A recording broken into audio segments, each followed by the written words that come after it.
The last thing for August 19, 2026, I just listened to the 10-Minute Teacher Podcast, episode 972 with Vicki Davis, as she talks with Dr. Toby Tomlinson Baker about what happens to student IEPs after they graduate. And it was interesting to hear what the law in the United States is, as students have an IEP with accommodations and all kinds of things in school, in K-12 public education or private education. They have that, but then as soon as they get to university, the universities are not required to provide those accommodations. Now, I've experienced and seen this in my home, as my son Brock, he has an IEP, had an IEP in high school. I guess he still has that IEP, but it's not active anymore. And he has gone through trade school. And when he got to the University of the Fraser Valley, he went to the student accessibility office and talked to them about accommodations that possibly could be provided.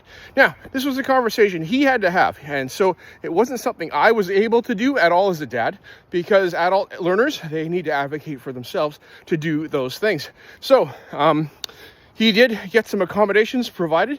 He didn't need them as he was going through his trade program. So that is a trade program, and he was able to navigate what he needed to do without the extra support. Actually, he had some test writing support so he could write in a quiet room as opposed to the rest of the students. So that is something that was helpful for him.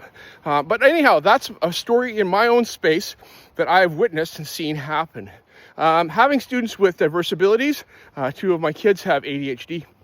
That has been super helpful for me as a teacher in school, as I'm working with other students and I can recognize signs. You know, they may or may not have an official diagnosis. They may or may not have an IEP, but it helps me be a better teacher because I can understand what students need, getting to know them, and seeing how I can support their learning.